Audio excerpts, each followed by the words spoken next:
I've been working on building YouTube videos to try and get the message out to a wider audience on other, I guess, important points that you raised in other shows. And one particular point that I did a video for was for the Avatar. Basically, I went to see the film. A lot of people have seen it. It's got a wonderful message in there about the plight of indigenous peoples on another planet, where very greedy corporates, being played by the Americans in this, are trying to take their land away from them to mine for minerals, basically.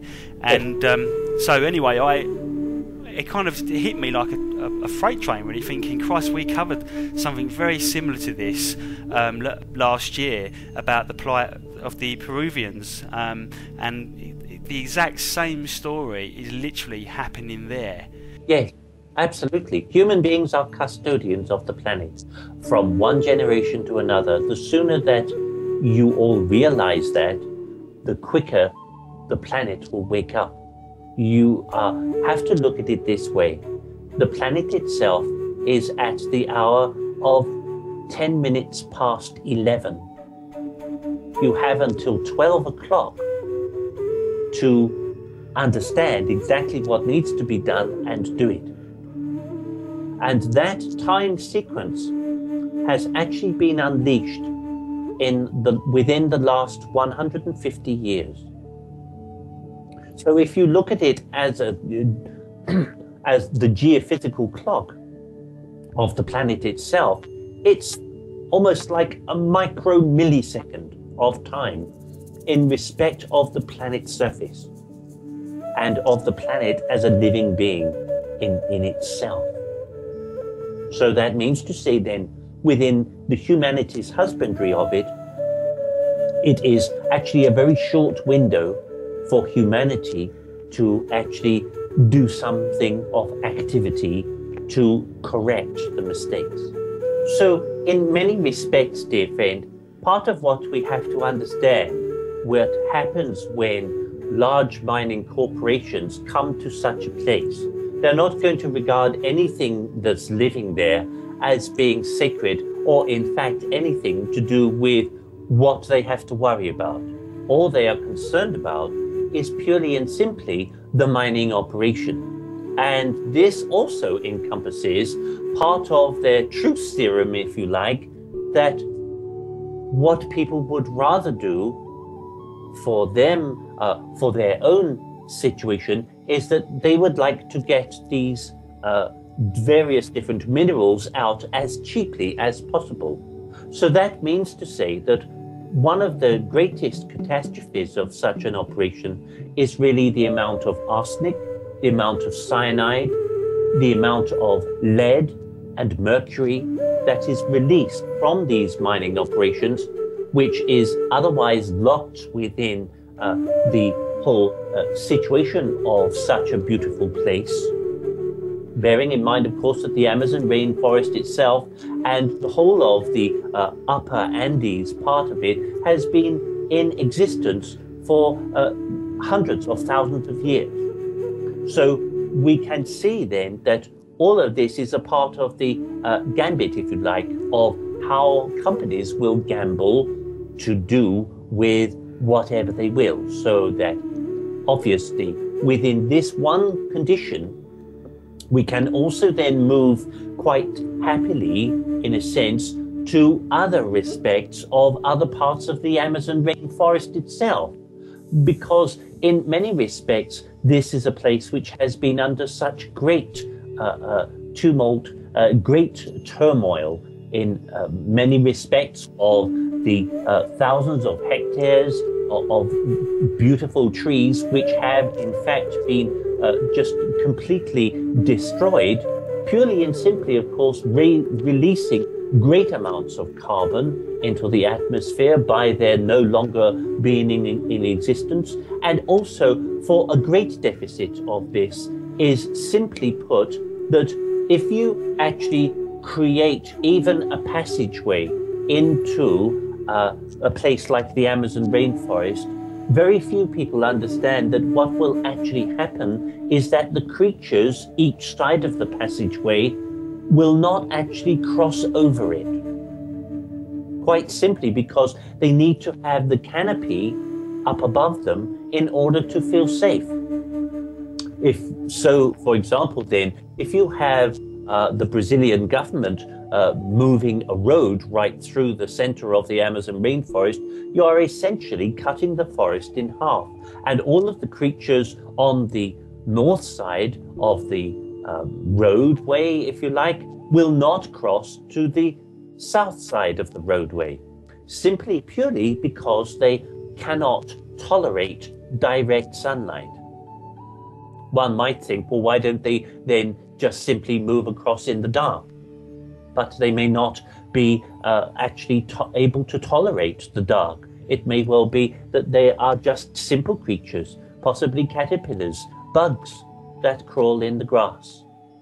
They may be different kinds of creatures which actually cannot tolerate simply any kind of destruction of that movement and pathway. Therefore, you are actually denigrating that whole species and that particular current form of family life to be completely disrupted. So this is just one part of the segment that we can see. We can quite easily turn from this into another section of the world, and that would be China. Because at this present time, you have China, which is actually amassing all of the coal that Australia can produce at this present time. Every single ton of it is taken to China, purely and simply so that their whole infrastructure and the whole situation of economics can be galvanized to its greatest opportunity. You have already seen the demise of the river dolphin.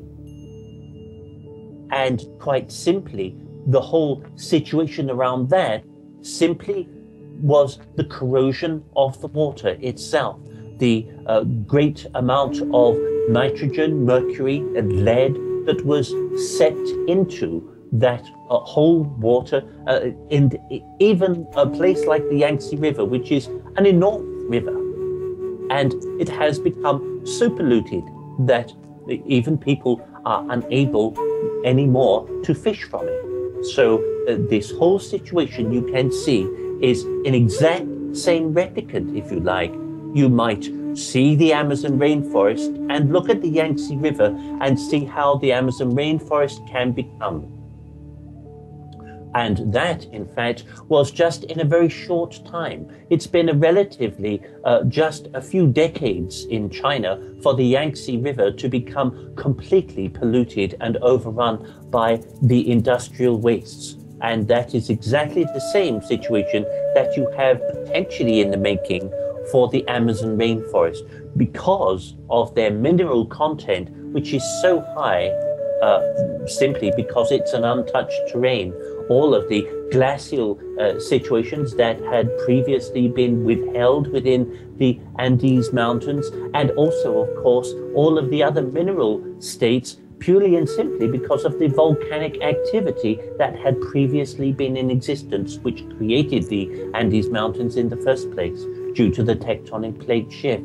This is quite simply a part of the pathway where there will be many diamonds, there will be much gold, much uranium, various different other precious and semi-precious metals and stones and gems and all of this, which will then ultimately become an intolerable environment for all other beings. You see, at this present time, human beings are very reluctant to stick their neck out upon the parapet, purely and simply because they are afraid, because they have not found their voice. Our situation here is that in many respects, there are great and beautiful circumstances which may be created. The power of the human mind, as well as communication, may bring complete relief, complete turnaround to such impending and possible disasters for the planet. And I have to say, dear friends, that, for example, for many companies once identified, they would actually find that perhaps their support that they have had, that they have created within that company, will gradually erode if human beings, the people who buy their products and their purchase their situations, the minerals and whatnot that they actually create, if they create a really bad image for and a really bad conscious state for their activities, you are looking then at a different way of human beings to sway through communication the whole prospect of how this may then embark upon a completely different footing. So human beings on your side of life must not be afraid to speak out.